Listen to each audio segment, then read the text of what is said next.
All right, everybody, we are live coming off of UFC 287. We have a new middleweight champion, or at least once again, the middleweight champion has a name, and his name is Israel Adesanya, viciously knocking out Alex Pereira in the second round to reclaim the title that he lost to the same man 5 months ago. We had Jorge Masvidal announce his retirement following his loss to Gilbert Burns. Y'all must have forgot about Rob Font, Kevin Holland. Interesting performance. Had some things to say about Dana White that Dana wouldn't even repeat at the post-fight press conference. An 18-year-old Raul Rosas Jr. suffers his first loss, and those are among the many storylines that have come out of the promotion's return to Miami for the first time in over 20 years. But thank you for joining us. I am Mike Heck.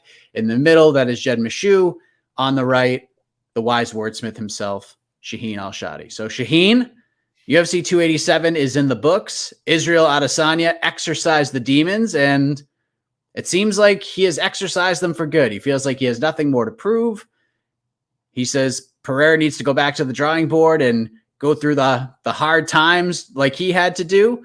And here we are, just a couple hours away, removed from Adesanya's vicious knockout. Your thoughts on Adesanya's performance, how the main event went, and the freaking exclamation point that the last style bender put on Alex Pereira.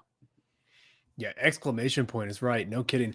First off, I have to say, just for the podcast listeners that are listening to this after fact, you guys can't see this, but Mike is still just sporting just a tremendous Miami get up from the watch party tonight. And I am very much appreciative that you do not change and that you are still representing the 305 for us here on this post-fight show. You're looking tremendous, Mike Heck. Thank you. I am wearing flannel pajama pants on the bottom just to break down the fourth wall. But continue, please. You could be lying to us right now, though. You could be wearing some nice slacks, some white slacks. I don't know. Okay, well. There you go. Well, proof is in the pudding. There we go. Look, it's very late for you fellas over there. Man, that was really something, right? Like, that was an incredible performance. That was remarkable theater to watch. And this rivalry, what this rivalry has become between Izzy and Alex at this point is really one of the most incredible things that I've seen in combat sports. It's such tremendous theater every time out, because we are now 4 fights deep in whatever this has become, whatever this maybe will end up being. And in each of these 4 fights, there is a similar theme in that what is happening up until the exact moment the fight ends is not what you expect when it comes to the actual ending of the fight, right? Like, first fight, Izzy more or less won, and then Alex wins the fight. Then the next 2, it's come from behind victories. And now this one, it very much felt like, once again, the momentum was on Alex's side this time. He was the one with the low kicks. He was the one with the calf kicks. It looked like he had Izzy in trouble. And, Izzy's now saying that was a rope-a-dope. And I actually tend to believe him when you rewatch it again. I've rewatched that second round a couple times now. And then Izzy comes back with the thunderous knockout and turns the tables. And it's just, once again, every single time we see these two men fight, it is such drama. It is such theater. The ending comes in a way that you just don't expect. It is one of the coolest rivalries I've seen in combat sports. And you mentioned at the top, Mike, that it seems like Izzy and almost even Dana too were ready to move on. And to me, that seems insane, because this feels like this story is not done. This feels like what we're at now is sort of the middle part, right? It's the 2 towers of the Lord of the Rings saga. Like, there is still one more left to go. I need to see these dudes do this one more time. There's nothing else more interesting in the middleweight division than what these guys have going on. But we can talk about that later in the show. Right now, we just need to focus on Izzy, because that was a tremendous championship level performance to be able to come back against his own personal boogeyman. And again, it felt like the momentum was trending the opposite direction, the wrong direction. We've talked about it so much with these immediate rematches, that how often does the person who loses the first fight end up winning the second fight? That very, very rarely happens. But Izzy, with that championship medal, that savvy, that just the ability to make the adjustments on the fly and pounce when the moment counted, like, that was incredible to watch. That's why you love MMA. Nights like tonight and that main event are why you love MMA. I loved everything about that fight. I really hope we can see another one. But in the meantime, Izzy's the champion. Izzy is the second best middleweight of all time. And he just proved that again tonight. That was incredible. Jed, was this the fight you expected? You thought Izzy was going to go in there and knock out Alex Pereira. I thought he was going to do it as well. I picked 3rd round knockout. You picked 1st round knockout. we meet in the middle in round number 2, and what a knockout it was. Was this the fight you expected? Now that because I think you went back and rewatched it, right?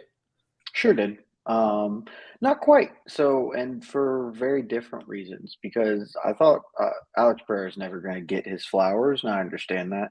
I thought Izzy clearly wanted to do some things in there, and he had a lot of success doing it. He did not give ground nearly as easily. He really dictated, took the initiative for a lot of that fight, which I think was pivotal for him getting the win. But Pereira was adjusting well. Like we've seen Pereira not do very well when somebody is really putting pressure on him, and he was pretty well schooled. You heard him or heard him through the translator say to his corner at the end of the first, like I'm seeing the right hand, I know what he's doing, and I'm chopping the leg down. And frankly, I thought that was working. I disagree with Shaheen. I have serious doubts about the possum part of it. I thought his game plan was working, and so this wasn't the fight I thought, because both dudes came out really well and were doing different things to take the initiative away from their opponent. And so it was a great fight. It was a good performance from both dudes. A great comeback knockout from Izzy. Again, I don't buy the possum thing. I've watched it twice now, and he got kicked a bunch in the leg. I'm not saying that he was done, but he got kicked in the leg and was moved against the fence, and he ate a nasty body shot against the fence. But he always had his eyes on him, and he was looking for the big shot. And to me, that is the biggest difference of this fight, is that Izzy was and it's frustrating because this is the thing we said leading into their first MMA fight. This is the thing we talked about almost ad nauseum coming into this, is like, you just got to fight the dude at some point. Like, you can't try to play perfect point fighter, Adesanya. That's just not going to work. At some point, you're just going to have to say, we are going to trade punches, and I am comfortable and okay with that. And we saw him do it before the finishing sequence to good effect sometimes. I mean, most of the time it was happening, he was at least getting the respect and landing shots of his own there. And then ultimately we saw what it led to. And so this was obvious. This was a great Izzy. It took him 3 times. Let's be honest. It took him 4 a times. while, or 4 times. It took him 3 failures to finally learn, but learn he did, and came out and fought better for it, and ended up getting probably the biggest win of his career. Emotionally, it certainly is the biggest win of his career. When all's said and done, I don't know if it will be looking back like, that's the most impressive win of his MMA career. But this will go, when we inevitably do the damn they were good on Israel Adesanya, this will be one of the 4 Mount Rushmores. I think everybody will agree with that one. Shaheen? I just have to add, like, rewatching that finishing sequence, I think I would agree halfway with what you're saying in terms of the finishing sequence and playing possum. I think there was an element of, okay, this is familiar, so I'm going to hang back and maybe overstate what's going on here, because there was Alex landed a lot of those shots, and in particular that knee that he threw in that sequence was monstrous. The rib roaster right before the knee, you can physically see Izzy's body slump. That lands, and then that knee is nasty, but Izzy stayed with it, and then came in with that right hook before Pereira could get in. So I'm not taking anything away from him. I just think that the possum story is not true. I mean, I think it's probably partly true, but regardless, that knee and like you said, the rib roasters, that's going to knock out a lot of people in a lot of divisions. I'll just say that. Magic. We got a rib roaster knockout on the prelims, and it was not nearly as nasty as what Alex Pereira delivered.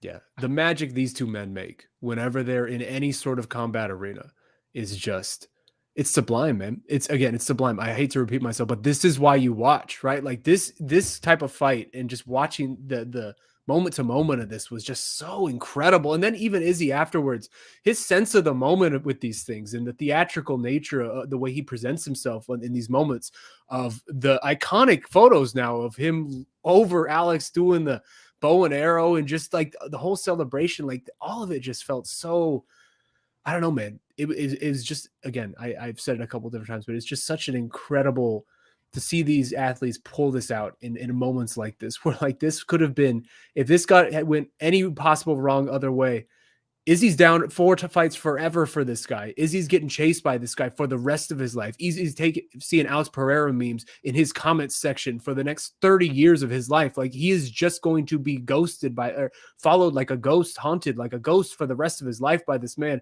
And he just manages to pull it out in that type of moment where, again, he's kind of hurt, kind of momentum going the wrong way. It's just amazing to watch. Yeah, and when they went back and like when the fight was over and they showed the replays of the big moments in the fight, most of those moments came from Alex Pereira, and not just the calf kicks.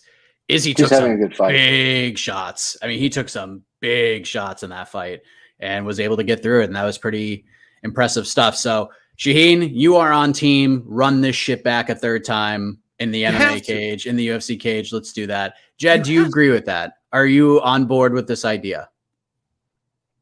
I wouldn't mind it if that's where they go. It doesn't sound like they want to do that. Look, I watch these dudes fight a bunch because this fight was frankly more different than their previous 2 fights were from the other ones. You know what I'm saying?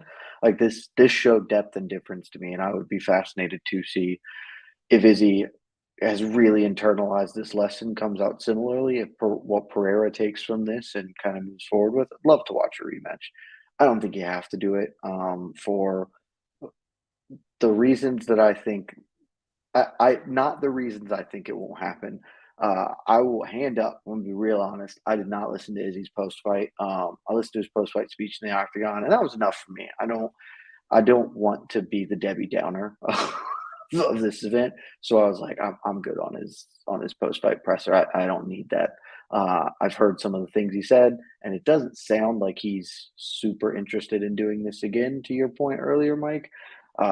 But I think that's more for different reasons than me personally. Like, I would be incredibly happy to watch Israel Adesanya fight Dricus du Plessis. I think that fight would both be hilarious and fun and meritocratic, frankly. Like, I know DDP doesn't have like a top 2 or 3 win or whatever, but he's strung together a bunch of good wins over top guys. And I am of the opinion that MMA is more fun when your champions fight a variety of people instead of the same 2 or 3 contenders over and over again. Pereira, we all knew what this was. We fast-tracked him into a title shot. He converted. Good for him. They did the rematch. They're both 1-1. This is a back pocket fight that can happen at any point in time. And we can maybe let this one sit for, a fight or 2, because I do think DDP would be a fun one. And Izzy seems to be somewhat interested in that fight. And so that would be a cool fight to rock, a UFC Africa event would be pretty sick. So that would be my choice. If we get Pereira, I'm not going to be upset by it. Shaheen, please. This is crazy to me. I don't understand what I'm listening to when I'm hearing this, because we're seeing like if we get this back again, it's a good fight.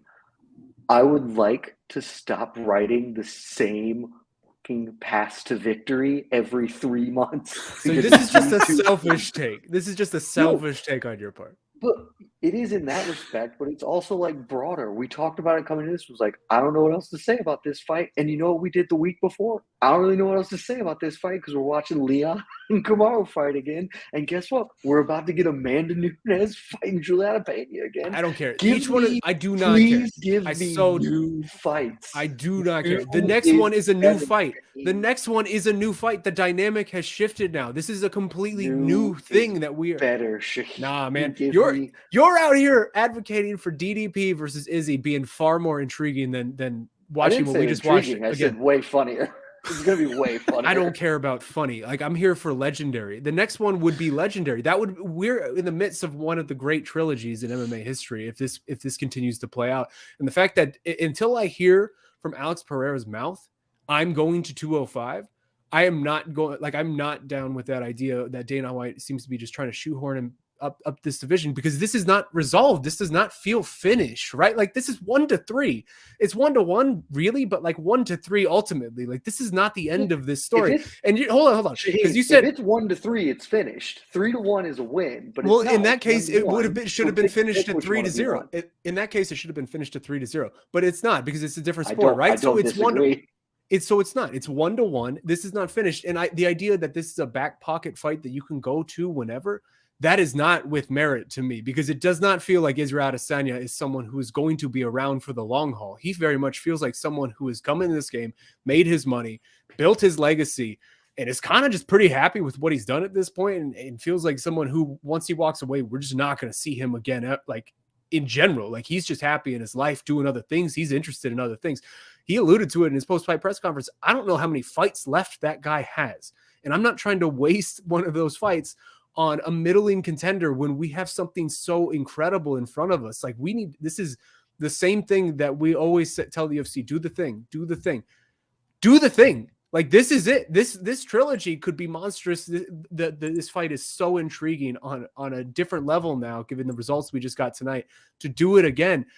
Everyone advocating against this is insane to me, because, like, what's the alternative? The alternative is DDP, which is whatever. That's not going anywhere. Or Robert Whittaker for the third time, who's already down 0-2 in the series. That is far less interesting to me. Or you're bringing Khamzat Chimaev in, who hasn't actually fought a relevant person at 185 at all. Like, if we're going to complain so much about Colby Covington getting the title shot, Khamzat's title shot is infinitely worse than whatever Colby is, like, that Colby would get in 170. You have to do the trilogy. If you don't do the trilogy, it has to solely be because Alex Pereira says, I can't make this weight anymore. I'm going to 205. And until I watch him say those words, I'm not getting off this. It's insane to me to do anything but the trilogy, because it will be massive. Like tonight made Izzy a much bigger star than he has ever been in his entire life when it comes to the UFC. And if they do this a third time, the optics of all of it, of just those two guys standing in the cage, and also the brilliance that they give us when they're in the cage, like, it is magic. It is absolute magic. It is sublime to watch these two technicians put on the work that they do in there. It has to be the third fight. It has to. I mean, what am I going to repeat my points? It's like, I'm not going to be mad about it. I think we rush these things way too much, and we could let this one breathe a little bit. You can open up a wine and let it decant for a moment, but if they run it back, that's fine too. I just think it would be hilarious to watch DDP fight Izzy in Africa, and the build up to that would be tremendous. Who's the real African fighter? It would be great. Yeah, maybe Israel Adesanya wants to come and host the show, because he could do our jobs better than we can. I don't know if you missed that little tidbit of information at the post-fight presser, but I intentionally didn't watch the post-fight presser because I was extremely confident it would just infuriate me, because almost every time that man has a mic in front of him now, it makes me very upset. So I don't have any idea what you're talking about. Hold on, Mike. Where do you fall on this? Like, what do you want to see next? I know you host a very popular show that is very well done, and everyone should listen to it tomorrow. It's called On to the Next One. It's a great show on a great program, on a great podcast network, which is also conveniently on a great website.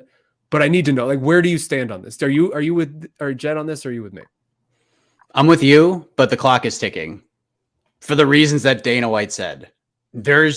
I just don't know how many cuts he has left at 185. So I'm with you until Alex Pereira says, look, I can't do this anymore. Then you have to do it. November, December, it's a huge fight. And let's not forget what the December pay-per-view looked like last year. We got Garbo. That was a bad main event. And Kalayev Blackowitz. Yeah.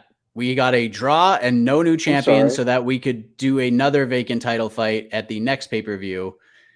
We need to set that card up to be a monster again. And I'm not saying run it right back, but November, December, if that headlines MSG again, if you need a big fight, boom, you have one. If you need to do it in December, boom, you have one. But if that weight cut is just too much for Pereira, totally understand it. Totally understand. 205, he ain't far away from a title shot at 205. The way that Dana talks about him, he's probably a win, maybe two away from getting there. So yeah, if Pereira's willing to make this cut one more time, then yes, that's the fight you make. But if he's not, then we just got to move on. So, but I'm with you. I'm fascinated by it. And if it doesn't happen, I don't think this is a back pocket fight. Unless it's not. Izzy just gets totally bored at 185 and somehow Pereira is the long reigning light heavyweight champion and he has just cleaned out that division, and Adesanya is like, you know what, I'll go up and try to win a second belt again. So, but yeah, I think it's something you got to do quickly. You know what I mean? But that's kind of where I'm at. I'm also ashamed of both of you for failing to mention the other possible fight for Izzy. Middleweight title defense against his other nemesis, Jan Blachowicz. Oh, that's right. Jan Blachowicz said he would go down to 185. A lot Jan's of fun gonna. tweets after that fight. I will Yeah. admit. You got to shoot your Rob- shot. You got to Rob shoot your Whitaker shot. Rob Whitaker being like, "See you soon, Izzy," was the funniest shit that happened all night. I think. He was like, "Why? Are you guys gonna play a board game or something?" I'll tell you Surely what, not gonna man. Fight. I know. We already know what happens there. I'll tell you what, man. Jan at least has a case. Like, that's got to be something that, like, Izzy might be like, I've exercised, like, the demon. Maybe I'll try to exercise one more and try to beat that. It would rule so much ass to see Izzy finally overcome his nemesis to just get, like, leg checked into the shittiest loss decision in his belt again. It'd be funny as hell. Jan at 185, I'm kind of interested. So, but no, it's the trilogy fight. This is by far the most interesting middleweight has been in a long, long time. Like, why are we trying to speed rush this out of here? Like, it's like, let's savor this. Let's revel in it, and let's finish the story. This is not a done story. That's all. Like, I don't understand people saying that this is over, because it can't be over. It's 1-1.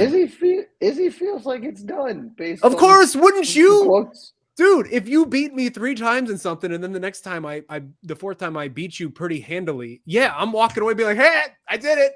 I got you. Like, I'm not trying to run that back. Of course. If I'm Izzy, I'm saying the same thing. But money talks, man. Look, you're the type of guy who would make the Miracle on Ice team beat the Russians 3 times out of 5 or whatever to solidify that gold medal. That's what I'm hearing from you, Shaheen Al-Shatti. You want Izzy to lose again. No, I want to see the completion of this now, because this is infinitely more interesting than it was 48 hours ago now. It's like this. That was. Ooh, I don't know. Are you really? I'm not sure this is more interesting. I feel like how is this not? It's kind of the exact same level of interesting. Of like, these are 2 very evenly matched dudes. Man. Because now it's the next fight will have a completely different dynamic of Izzy going in, having the upper hand. He has not had the upper hand once in this entire series when it comes to these fights. Like, this is such a different level of a dynamic. And also, I just want to see. You say that, though, but now he won't be a dog that needs to be let off the collar or whatever dumb shit. That's true. He'll come this time, so he's not going to have the same energy. So really, he will be weaker than ever before coming into this matchup. That's true. There will be no collars to let him off. That is a fair point. Well, the rivalry may not be done, but the career of Jorge Masvidal is done. The biggest thing that happened before we get to Jorge Masvidal? Sure. How is he walking out to Trapped? Yeah. Is Trapped the new, like, the anti-Eminem walkout song now? That was the most shocking thing that happened tonight. It was like, I don't know what the fuck's going on anymore, guys. Yeah, man. That was a real fever dream moment, right? Because that was like right after Jorge just going full MAGA in his like kind of using his retirement speech to do that. And then, like, at that point, all the young guys who were supposed to win on the card had already lost. And it's like, what is actually going on in Miami right now? Dude, I waited for like a good 30 seconds to make sure that wasn't so they weren't like it was a remix where they were just taking the intro. I was like, nope, he's singing along to Head. He's fired up by it. He was real into it too. To the cage. It's like, okay, that song is 2 years older than Raul Rosas Jr. That's a statistic right there. Yes. Well, Jorge Masvidal, Jorge Masvidal has retired. He lost to Gilbert Burns. I have to say, this was not the fight I expected. Burns wins. He won pretty convincingly. But here's what I think, Shaheen. This win didn't do him any favors. You know what I mean? Like, I feel like he didn't accomplish very much from this, because I think he had Masvidal in a position where he could have put him away in the 3rd round, and he didn't do it. So I think overall his performance, he got the win, but it wasn't the type of showing he needed against a guy who was clearly a foot out the door, clearly wasn't the same guy by any stretch of the imagination. I know Masvidal was somewhat competitive in the 1st round and he had his moments and all, but I just felt like, I don't know. I feel like this was a B- at best for Gilbert Burns. What say you? I can see where you're coming from on that. I ultimately just don't think it matters, though, because I don't think that there's anything Gilbert could have done tonight that would change anything realistically, right? Unless he really came out and like Jorge Masvidal and just like 5-second flying knee KO'd him. Like nothing he could have done would have ultimately led him to a different place that he sort of finds himself in now. Because it seemed like he got what he wanted at the end of the night, right? Dana White says, "Hey, you're going to be the backup fighter. You want to be the backup fighter? You're that guy." So he didn't. It's not like Burns got the next title shot. He just sort of got the spot as next in line after next in line, which is sort of the peak of what could have played out for him, even if he had done something in highlight reel fashion. Ultimately, he just needed a win because he needed to keep his spot. That was the big thing for Gilbert Burns tonight. It's like he can't go out here and lose to Jorge Masvidal, who, at least on the MMA fighting rankings, was unranked. And I think on the UFC rankings, was maybe like 12th or 11th or 10th or like in that range, right? Something like that. Like if you're Gilbert Burns, who is ostensibly a title contender and one fight away, you can't lose that fight. And so he came out here and he did. You know, he won the fight. I thought it was a very fun fight for the most part. Like it wasn't anything you're right home about and anything you're going to go back and rewatch a bunch of times, but he did what he needed to do. And he proved once again something that we all know at this point, that Gilbert Burns is very, very good at this whole MMA thing. Like it's just something he tends to be very good at. So he kept his spot, and ultimately he sort of reserved his next spot, which I think was the best case outcome for him outside of, again, like doing the fastest knockout in UFC history and then cutting some incredible Miami promo to steal Colby Covington's spot. Like that was just not going to happen. So I see where you're coming from, but he did what he needed to. Yeah, I don't know if I buy Dana just being like, sure, he's the backup. You know what I mean? I don't know. It seemed like he was interested in Bilal Muhammad versus Kamaru Usman, which does that put Burns on the back burner even more now? Because I felt like they would just pivot right to Bilal and Burns. I feel like that would have been a very sensible fight for the moment. I feel like Bilal's stock has risen a little bit. He ran with the Colby media tour and the John Anna comments and got over in the biggest way he has throughout his entire career, more than any of his performances have. And he's in a pretty good spot where people are actually interested in seeing Bilal fight Colby, or at this point, even Bilal. Like I feel like that could be like a legit number one contender fight at this point, but it seems like Dana is in on Bilal and Usman, and I don't know. It just seemed it was a good win. There's no controversy here. I just felt like Burns, Jed in the third round probably could have done more and put a stamp on it, but I'm not here to nitpick or anything like that. I mean, perhaps I am a little bit, but there you go. What did you think of his performance? No, I'm with you. This is going to sound a bit bad coming from me because I've historically been the Gilbert Burns hater of this website. Not that I hate Gilbert Burns, but I've never believed in him, despite the fact that he has done nothing but prove himself to be an exceedingly capable MMA fighter. I think he looked older, and he is older. I mean, obviously Masvidal retires. He's 38. Gilbert Burns is 36. That's past it. That's past your athletic peak. And I think that's a lot of what we saw there. I thought he won cleanly, but there were large swaths of that fight where Masvidal was very competitive, in just that they weren't doing a ton either way, and that's not what you want to see, at least not what I want to see, because of where I think Jorge Masvidal is as a welterweight fighter at this stage of his career. So I like you. I don't leave impressed by Gilbert Burns. I don't leave thinking like, oh, he sucks. It's like, yeah, he's still good at fighting. He's got more than enough to beat Jorge Masvidal, but the pumpkin is about to come. Like it's really running out for him very soon. And I mean, I guess he's going to be the backup fighter. I don't really know, because that role as backup fighter is not going to mean shit if they are doing Bilal versus Usman. And if Bilal beats Usman, which I probably won't say it's going to happen, but if it does happen, then it doesn't matter who's the backup fighter. Bilal's going to get the title fight if he beats Usman. So I would have much preferred Burns to make better choices with his post-fight speech. We were on the watch along, call out. You were calling for the Bilal. I thought Shavkat. Just be the guy who's going to fight. He started by saying, "I'll fight anybody." I'll fight anybody. Just follow that up, like, "I'll fight Shavkat. He's the dude no one wants right now. I'll fight Shavkat for a title fight." And that he would have gotten that fight. We'd be in great shape. Now we'll see. we'll see where it ends up. And Jorge Masvidal takes the gloves off, announced his retirement in Miami, kind of teased that this would happen, and he did it. And I feel like this was the right time to do it. So what a career the man had from the very beginning to 2019. What a run this guy had, Shaheen. I mean, just pretty damn good career. Ended up getting to multiple title shots.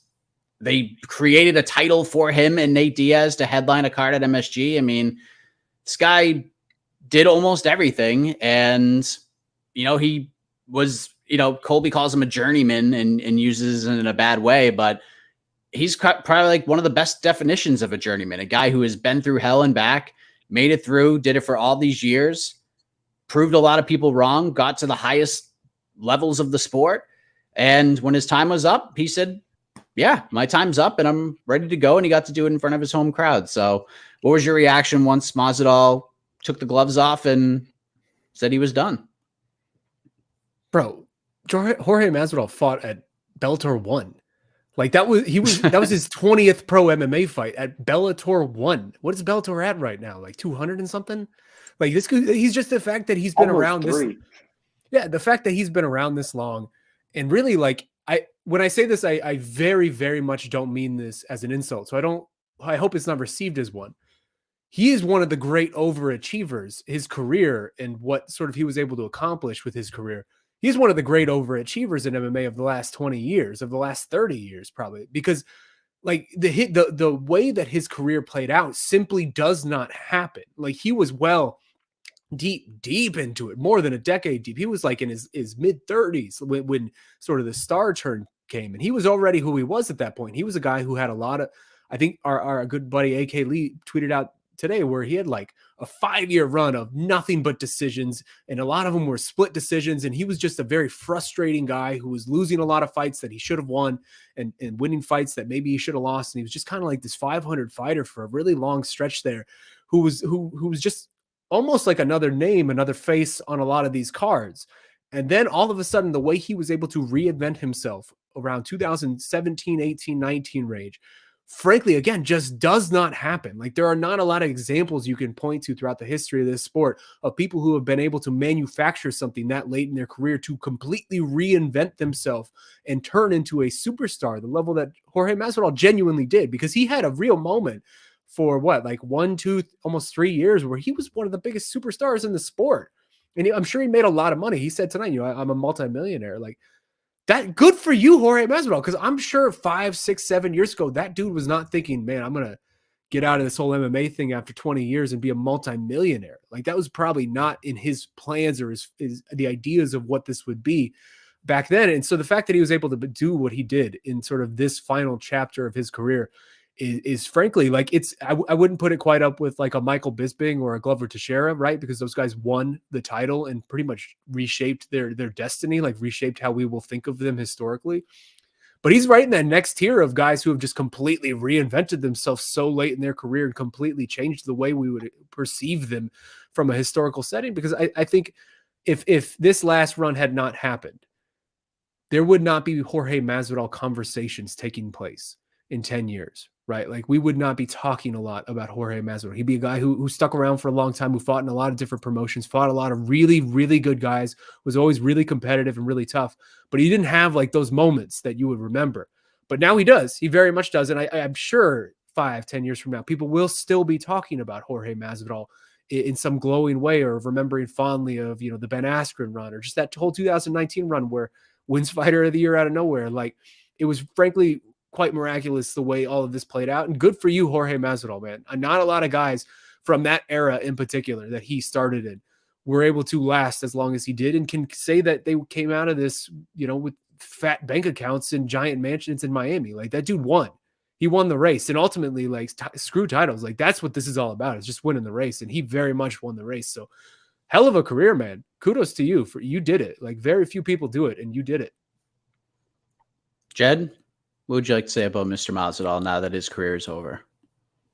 I'm disappointed in Shaheen for him saying that people wouldn't have been talking about him when right next to him, there's a dude with a podcast entirely devoted to talking about old guys in the sport.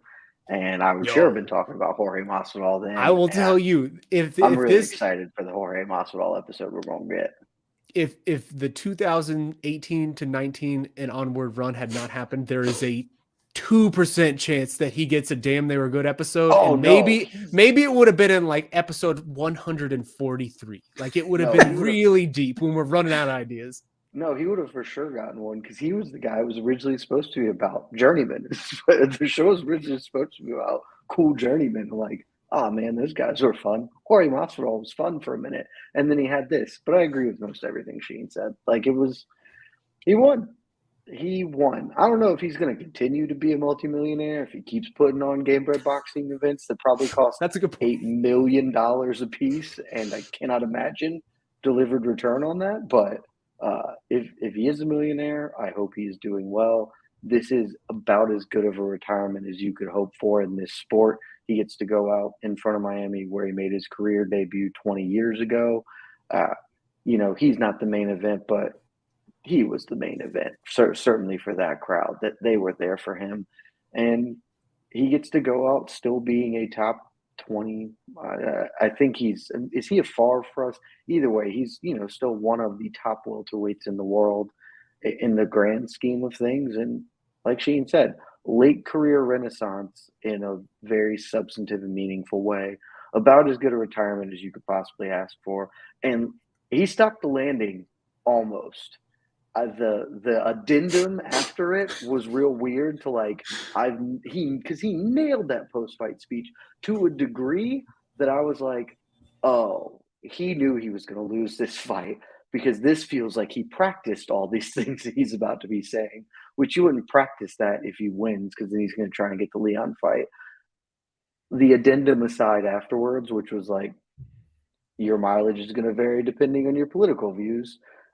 He nailed it. So happy trails. We're going to do a damn on you fairly soon, Jorge. Happy trails indeed. And we'll see what happens with Gilbert Burns. We'll see if he is the backup.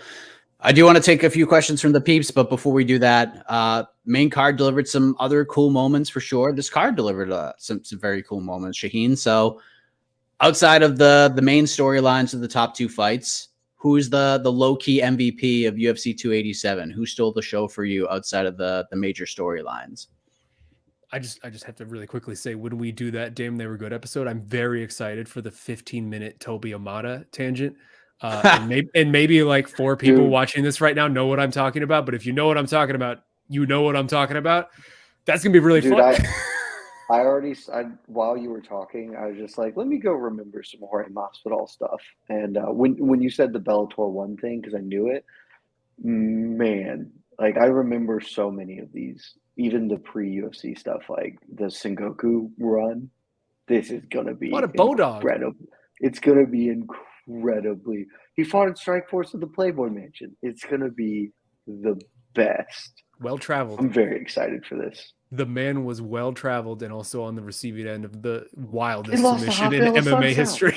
He lost to Rafael Assunção. Bantamweight Rafael Assunção. It rules. His career is insane. He lost to Luis Palomino, too. Yeah, just a whole – he lost to everybody. This is a whole separate podcast. Yes. This is a whole separate podcast. Stay tuned for Damn They Were Good down the line. But Shaheen, low-key MVP. It's got to be Rob Font. Has to be Rob Font.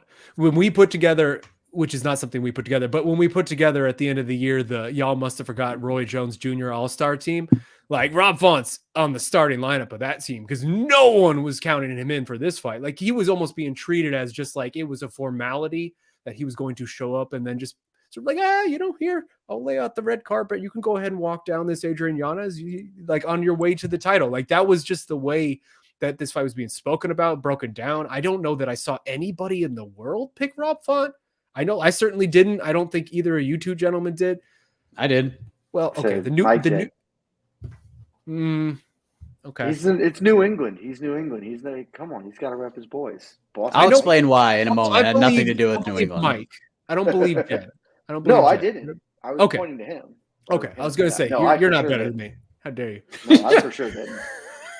I definitely picked Adrian Yanez. No, yeah, New England's got to represent the New England cartel, but everyone else in the world seemed like this was just Adrian Yanez's coronation in waiting, right? And the way he went out there and just reminded fools, like, that was brutal, man. That was a brutal, brutal finish, and I'm still confident that Adrian Yanez is going to be someone who matters at 135 before this story is done. He's still very young. I think he's like 29 years old, and his boxing and just the way his UFC run has gone so far, like, I would put a lot of money on the idea that he will be in that title mix at some point in his career.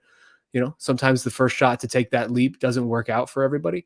But Rob Font, man, like, this is someone who at this point, like, his resume is very, very sneakily underrated.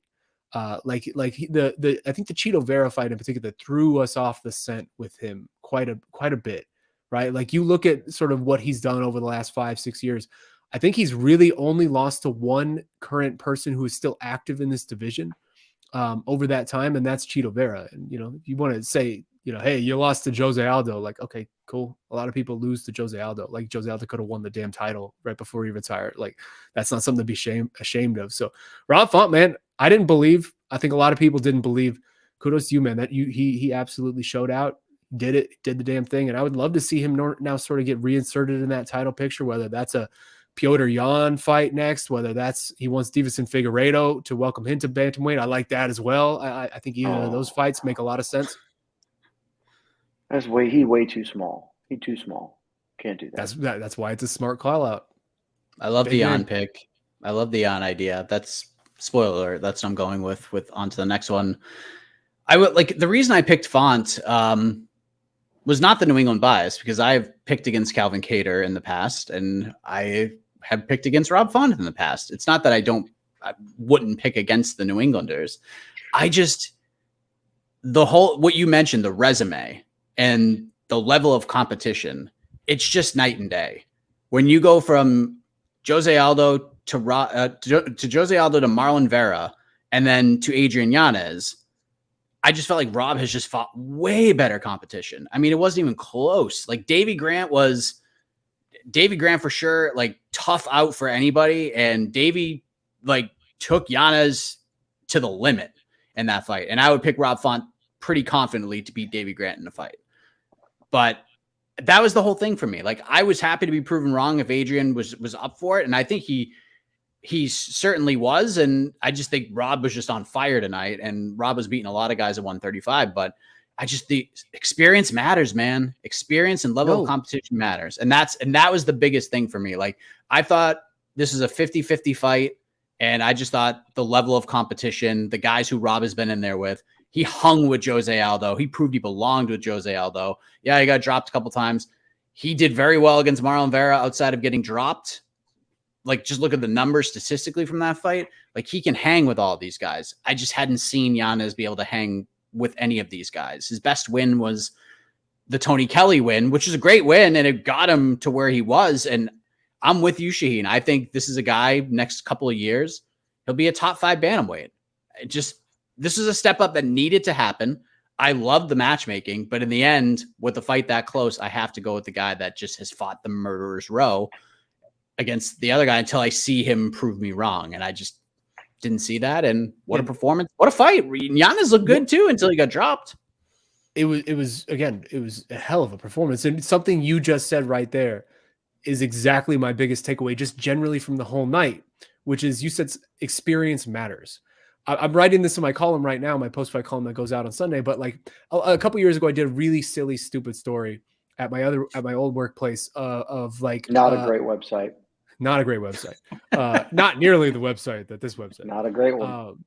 But it was like an oral history of like the UFC, like old school fans will know what I'm talking about. But like the UFC used to do like these stupid little subheads on their pay-per-views where it'd be like UFC 72 victory, which like, what does that mean? That's so idiotic. Or like UFC 78 knockout, which had no knockouts on it at all. Like it was, all of these things were so stupid. The war for 04, full force, high voltage. Like none of these mean anything. And like, I miss them. I miss them. I love them. They were so dumb. It was so I love that era so much. But like, if you were to channel that sort of vibe for tonight, that would be what tonight was, right? Which is UFC 278 or 87, experience matters. Because we just saw that up and down throughout the card, with the exception of Joe Pfeiffer. Like for the most part, all of these matchups played out in that exact way of just, experience matters. And I know we get up on the next big thing, on the new hotness, on whatever the next up and comer or whoever's looking good at the time is. But that's a good thing to remember. Experience matters, man. It really does. I like that. I just love that you had to catch yourself. Like, experience matters unless you're 51 fight veteran Jed Meshew. Sucks to be you then, bro. Yo, Joe Pfeiffer might be for real though. I like that guy a lot, man. Hey, he's fun. And especially coming in beefy, all juicy like he was today. He called himself juicy. I didn't call him. Yes, man. If you get that dude on a weightlifting regimen that apparently he's on right now, like, I don't know, man.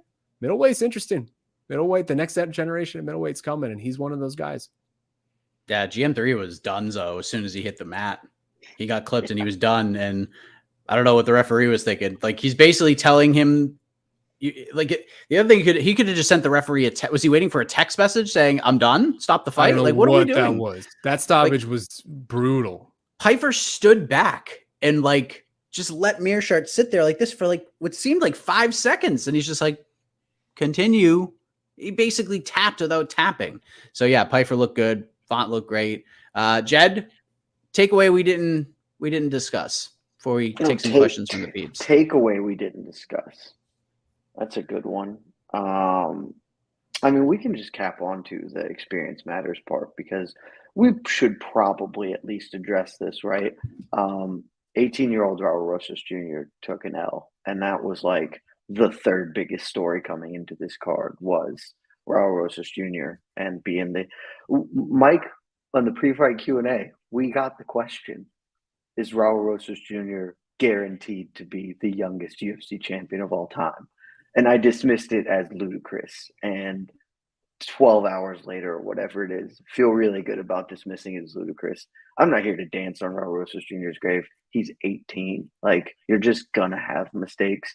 Hopefully he will come back and learn from it. But, like, this is the reason you don't get too hyped on super young kids. We've almost never seen them work out historically because they get so much so soon. It had, like, look at where Sage Northcutt is right now, who was signed when he was 20 or whatever. And was like, this guy is the future. I'm never a fan of it because I want them to develop properly, and that's just not a thing that's going to happen at the UFC. We'll see where Raul Rosas Jr. goes from here. He's got talent very clearly, but the experience clearly lost him that fight. And so hopefully we can maybe take a step back with him and be much more reasonable about our projections for, again, a literal child who is in the cage fighting grown men. Honestly, at this point, we might as well just start calling it the curse of John Jones, right? Like, everybody who comes into the UFC saying, I'm going to be the youngest UFC champion of all time, I'm going to beat John Jones's record, does not work out well for them. Like, almost immediately, it does not work out well for them. That just shows you, there's only one John Jones, right? Like, that what that dude did was very special, and it just continues to look even more special as the years go on and more people fail spectacularly in trying to do it. But also, this was something that, like, when we said this in the moment when Raul Rosas was getting signed, which is, like, this is a fun story, and this is cool, 17, 18-year-old sort of getting this opportunity, but I don't know that the success rate on this is, like, I don't know that this is something that I want to see the UFC be doing at this kind of clip, right? Because this is Mickey Gall. This is how many, you just said Sage Northcutt, like, how many people can we name who were thrown in there too soon? And then the problem is, it's cool to be on the big stage and it's cool to have your name in lights, but, like, once you're there, man. Like, you can't go backwards. Like, there's not super easy fights in the UFC. There's not regional level fights, which this kid probably very much needs to continue to get better and continue to improve and, go through whatever the normal paces of a career is. Like, you just don't get that. Like, Christian Rodriguez is not the level of fighter that Raul Rosas should be fighting right now. And he's only going to be up against guys like Christian Rodriguez, right? Like, how many steps backwards in the UFC are there from where he is right now with this type of opponent? Like, I don't know, man. It's a tough spot, and it always kind of makes me uncomfortable when we're in these spots where an actual child is sort of being put in a position to fight grown men like this. His was always the worst one to me as well, because, like, at least with other some of the other ones, they were more explicable in some ways. You could squint your eyes and be like, well, he's 20 and he's been kickboxing since he was 14 or doing something else. Raul Rosas Jr. made his MMA debut last year or whatever. Like, he just had like 8 fights in Tijuana and then was like, all right, you're in the UFC. Like, there's just an enormous. That's not all the way true. That's not all the way true. He's been fighting. He had a lot of fights. Like before he had like official amateur bouts, he had a lot of fights, like fighting grown dudes in Mexico as like a 14-year-old kid. Like, he's got fights. He's been for whole different reasons. Yeah, he's been training for a long time. But again, like the moniker of this card, experience matters. This was by far the biggest level of competition he's fought.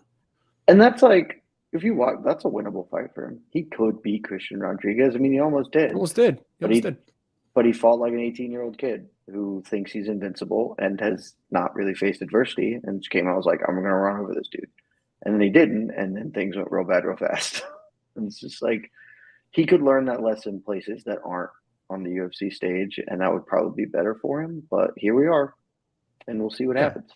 And it's like, I know there has to be a function within the UFC of having someone like this on the roster, you know, in a developmental contract. I know they do that. And I know everyone in the organization was very high on him. And, you know, there's reason to. I'm certainly not crapping on him. Like, he almost won that fight. And, you know, he could have won that fight if you run it back 10 times. Maybe he wins 5. Like, it's not a bad thing for him to lose a fight at this stage in his career. And it's not an indictment on who he can become. He's so far away from who he can become. It's just, again, once you get to this stage, that's the only type of fight you're going to be getting. Like, there's not massive steps backwards to be able to learn. With Chase Hooper, another name, like, there's just so many examples of this not working that you don't want to see someone like this get ruined too early, because it's just like, hey, you're consistently having to fight these murderers row of dudes that you are just not at that level yet.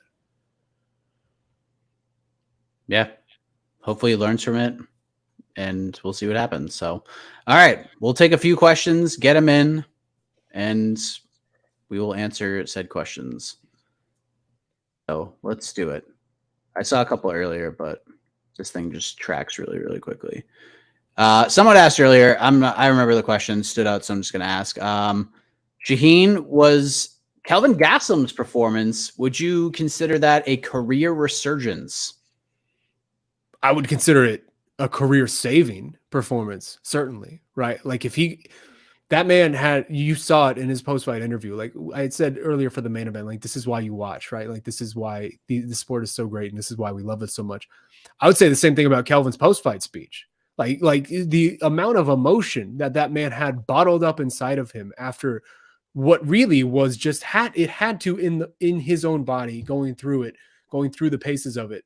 This 5-year spiral that he has seemingly been on, where nothing goes right and he can't win a fight. And a lot of these fights are just bad fights, and he's getting injured. And, you know, he hadn't fought since 2021 until tonight. And it's just a lot of just bad, unlucky things continually happening to a guy who was really at the precipice, right? Like, he pushed Jed. You and I were at that fight in Atlanta. He pushed Izzy so damn hard at that fight in Atlanta. And that night it felt inevitable that Kelvin would be back in that title picture. Like, it would have been a joke to say otherwise. And then to sort of land where we landed tonight, where he's literally fighting for his career. Because if he loses tonight and say Chris Curtis knocks him out or just wins a fairly one-sided decision, Kelvin Gastelum's shopping his services on Monday, probably, right? Like, he's out there trying to maybe go to the PFL or Bellator or wherever else he can go. Like, he seemed to understand that too, like in his post-fight interview, and also speaking to the media afterwards. Like, that's an incredible amount of pressure. And that's kind of pressure that I think a lot of us will never understand or just can't understand. Like, so for him to be able to come in here, and I wouldn't say that was vintage Kelvin. That kind of looked like Kelvin 2.0 in a way, where he was very fluid in there. He looked very confident. And it was a really entertaining fight. That's not going to win fight of the year, but it'll probably get an honorable mention from somebody when we're doing our year-end awards column. So, man, like, good on you, Kelvin. Like, it was imperative for him over anybody else tonight to win, and he did it. And it was a very fun showing, and I think it's one that you'd be happy to go back and rewatch. So, you know, I'm all for it now, Kelvin being back in this middleweight picture to some degree. Make the Nasruddin Imavov fight that seemingly can't be made, or something of that nature. Like, just throw him back into it now and see if this is a real thing, if he has sort of refound his momentum and we can restart it. Because also, what is he, like 31, 29? Like he's very young still. 31. Yeah, like this is someone who should be in his prime years, which is why it was almost so agonizing to watch that just very slow, grindy, steady downward spiral that he seemed to just be trapped on. So, I'm happy for him just as a human being to emerge from that. Because again, we saw it in the post-fight interview, that amount of emotion just spilling out of him. That was like a champagne cork that hadn't been popped in 5 years, but it was just 5 years consistently of someone shaking it up constantly every day. So, you love to see those type of moments. On the flip side, Jed, should Chris Curtis go back to his usual weight class at 170? Look, he's done pretty well at 185. He's won a lot of fights, but when he gets to the upper echelon of the division, the ranked guys, he hasn't got wins. And it's not like he looked bad tonight. It was a fun ass fight. He was very competitive with Kelvin Gastelum, but do you feel like he'd be better served at 170? No. It's a better division. You shouldn't go fight in the better division if you can fight in the worst division. And I don't think anyone's arguing that Chris Curtis lost because he was too small. Like he just lost. He lost a good fight, a fight that he could win if they ran that back, a fight that some people probably gave him that fight, and it's not entirely unreasonable. If that's a 5-round fight, he was having a pretty good third for a lot of it too. No, it's just a loss. Like, changing weight divisions doesn't save your career. Sometimes there are just ceilings on what you can be. And Chris Curtis isn't going to be a top 5 fighter in any weight class, but he's a good one. He's competitive. He's middleweight Jorge Masvidal in a lot of ways. Like, it's just dude who's been around for a while, doing the thing, can do a lot of good things. Sometimes he's going to lose some fights. Sometimes he's going to win them, but they're mostly going to be fun. And that's where he is. Like, I think he should definitely stay at middleweight because it's a worse division, and that's way better than fighting Shavkat Rakhmonov and that ilk of people. Like, if my choice is I get to fight the Jack Hermansons of the world, or I have to fight Kamaru Usman, I know which one I'm going to go with. But that's just me. Maybe you think that's better. I don't know. That seems dumb. Hey, look, you sold me. What do you think about Izzy pointing out Alex's son to mock him? Feel like it would be a bigger story if someone like Colby did that. So I know you didn't watch the presser, Jed, but I'll preface this by saying that Izzy was asked about this. Yeah, he was asked about it at the presser. And basically said, yeah, I did it, but we talked backstage, like we're cool now. So, I mean, I don't know. What did you think about it, Shaheen? It's the fight game. I can't get too upset about it. Yeah. Like what, like some people are going to be upset about it, but those people probably would have been upset about something else anyway. Like, I don't know. It's the fight game. Things happen. Apparently Alex's son mocked Izzy in his moment of unconsciousness. So Izzy sort of reciprocated it. What goes around comes around. Ultimately it's the fight game. I can't get too mad at things like this. I think it's pretty shitty. It's pretty shitty, man. It's petty. It's just petty is what it is, but it's whatever. No, petty is fine. I don't know. There's a difference because I'm for petty. Like, the picture of him doing the bow and arrow, like, that's fucking cold shit, and that's sick.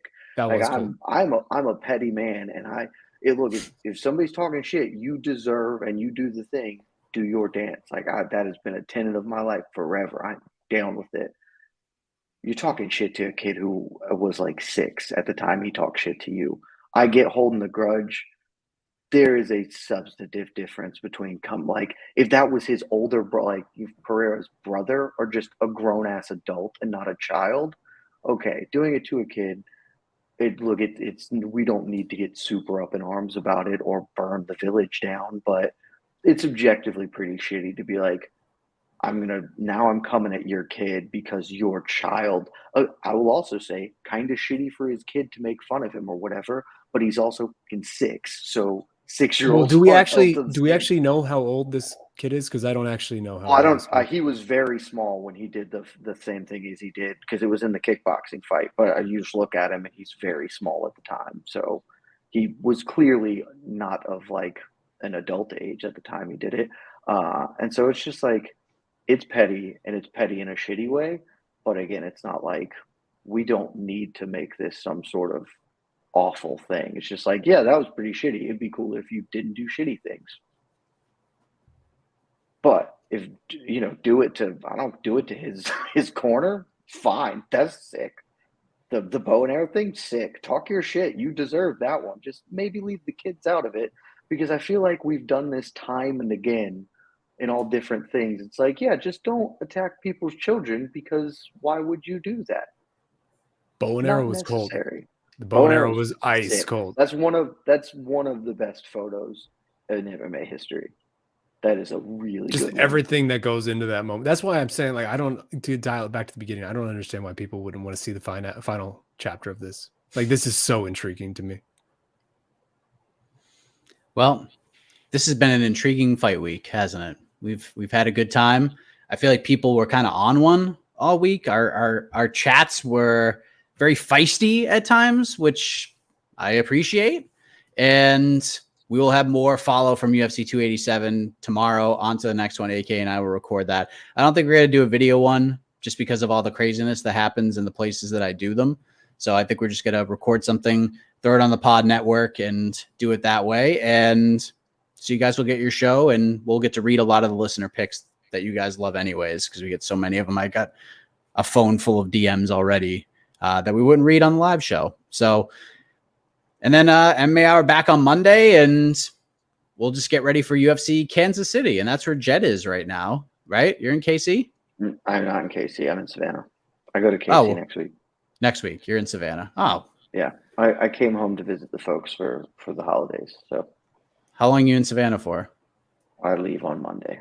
Oh, well, I'll be sleeping, so I won't see you then. Yes. All right. So there'll be no golf for Mike and Jed. But all right. Well, thank you very much. Appreciate you guys hopping on. Mike, and also look out for Shaheen's. Mike, would you say that when you're in bed, you'll be frozen like Elsa? Because we can bring that line back. He did. I think if you banger the first time. Well, that's the thing. If we say it 35 times, eventually it's going to get there. It's going to get there. Real quick, before we close out, because I know it's very late and everyone's trying to close out.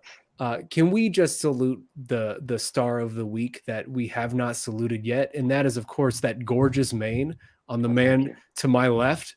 And I just am curious as we get out of here, have the past 48 hours, because you told us in confidence, hey, I'm probably going to shave this. And then we're like, well, you should just let it go. Let's see what you're working with. And then this has happened now. Have the past 48 hours changed your opinion and your idea to shave what is now, I don't know, the second biggest story of UFC 287? It's probably coming off in the very near future anyway. I am happy that Jorge Masvidal lost, because I said on the pre-fight Q&A that if he won, I would get it cornrowed. And I really didn't want to do that. So yay for happy outcomes. I mean, just amazing revelation. People loved it. People wanted to hear you say, I can't believe it's not butter, which I thought that was a great line. I can't believe it's not butter. Yes. And the show is just not going to get any better than that. Fabio accent. I don't think I can do it. So we'll just leave it there. Yeah, I think the attempt is worth all the money right there. So for Shaheen, for Jed, I am Mike Heck. It's onwards to UFC Kansas City, Max Holloway versus Arnold Allen coming up in about 6 days. So we'll see you then. We'll see you tomorrow for on to the next one. Hope you guys enjoy the fights. Have a good night, everybody.